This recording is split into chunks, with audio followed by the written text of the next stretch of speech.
सोचो, हमारा पूरा यूनिवर्स एक राई के दाने से भी छोटी जगह में दबा हुआ है। यकीन करना मुश्किल है ना? लेकिन यही सच है। ऐसे ही शुरू हुआ था सब कुछ बिग बैंग के साथ। लगभग 13.8 अरब साल पहले यह छोटा सा बिंदु अचानक फैल गया। बूम! यह आतिशबाजी जैसे पटाखे का धमाका नहीं था, यह तो खुद स्पेस का फैब्रिक था जो फैल रहा था और बढ़ रहा था। जैसे जैसे यूनिवर्स ठंडा होता गया, एनर्जी मैटर में बदलने लगी। छोटे छोटे कण जैसे क्वार्क और इलेक्ट्रॉन एक साथ आकर पहले परमाणु बनाते हैं, ज्यादातर हाइड्रोजन और हीलियम। ये परमाणु विशाल विस्तार में बहते हुए गुरुत्वाकर्षण के अदृश्य हाथ से एक साथ खींचे चले आए। लाखों वर्षों में ये परमाणु एक साथ चिपक गए, जिससे गैस के विशाल बादल बन गए। इन बादलों के अंदर गहराई में कुछ अद्भुत होने वाला था। इन बादलों के केंद्र में भारी दबाव ने परमाणु संफ्यूजन को जन्म दिया। हाइड्रोजन परमाणु एक साथ जुड़ गए, जिससे भारी मात्रा में एनर्जी निकली, और ऐसे ही पहले तारे पैदा हुए। ये शुरुआती तारे विशालकाय थे, हमारे अपने सूर्य से कहीं बड़े और गर्म। वे चमकीले ढंग से चमकते थे, युवा यूनिवर्स को रोशन करते थे। लेकिन इससे भी महत्वपूर्ण बात यह है कि वे ब्रह्मांडीय रसोई बन गए, जहां भारी तत्व, ग्रहों और जीवन के निर्माण खंड जाली थे।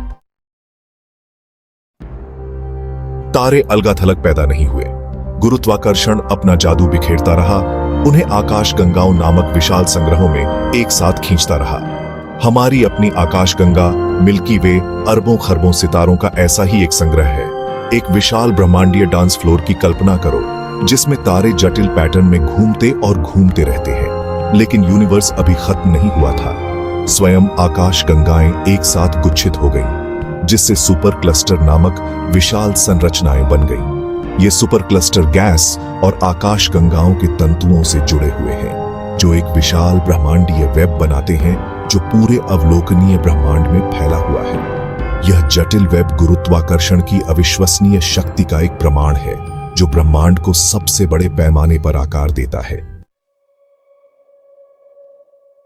मिल्की वे के एक शांत कोने में एक नया अध्याय सामने आने वाला था। लगभग 4.6 अरब साल पहले गैस और धूल का एक बादल, जो लंबे समय से मृत सितारों के अवशेषों से समृद्ध था, ढहने लगा। इस घूमते हुए बादल ने हमारे सूर्य, एक पीले बौने तारे और उसके ग्रहमंडल को जन्म दिया। इन ग्रहों के बीच सूर्य की गर्म चमक में नहाया हुआ एक छोटा सा चट्टानी संसार हमारा घर बनेगा, पृथ्वी। इस छोटे से नीले ग्रह पर जीवन का उदय हुआ, अरबों वर्षों में विकसित और विविधतापूर्ण होता गया। एकल कोशिका वाले जीवों से लेकर जटिल जीवों तक पृथ्वी पर जीवन फला फूला, जो ब्रह्मांड के हमारे कोने में परिस्थितियों के नाजुक संतुलन का प्रमाण है।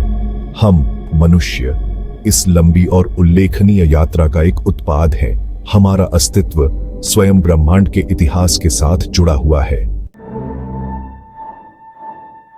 सदियों से मनुष्य रात के आकाश की ओर देखता रहा है, जो आश्चर्य और जिज्ञासा से भरा हुआ है। वो टिमटिमाती बत्तियां क्या हैं? वे कितनी दूर हैं? इस विशाल ब्रह्मांड में हमारा स्थान क्या है? दूरबीन के आविष्कार ने ब्रह्मांड के बारे में हमारी समझ में क्रांति ला दी। गैलीलियो की टिप्पणियों ने पृथ्वी केंद्रित दृश्य को चकनाचूर कर दिया, यह खुलासा करते हुए कि हम सूर्य की परिक्रमा करने वाले केवल एक ग्रह हैं। 1990 में हबल स्पेस टेलीस्कोप के प्रलॉन्च ने हमारे ब्रह्मांडीय क्षितिज का और विस्तार किया। दूर की आकाशगंगाओं और निहारिकाओं की हबल की लुभावनी छवियों ने ब्रह्मांड के इतिहास और विकास के बारे में हमारी समझ को और गहरा कर दिया है। चंद्रमा पर उतरने से लेकर मंगल ग्रह की खोज तक ब्रह्मांड को जानने की हमारी खोज जारी है, जो ज्ञान की एक अतृप्त प्यास और चीजों की भव्य योजना में अपना स्थान समझने की इच्छा से प्रेरित है। ब्रह्मांड स्थिर नहीं है, यह गतिशील है, लगातार विकसित हो रहा है। लेकिन हमारे विस्तारित ब्रह्मांड के लिए भविष्य क्या रखता है? क्या ब्रह्मांड हमेशा के लिए विस्तार करना जारी रखेगा, या गुरुत्वाकर्षण अंततः विस्तार को रोक देगा?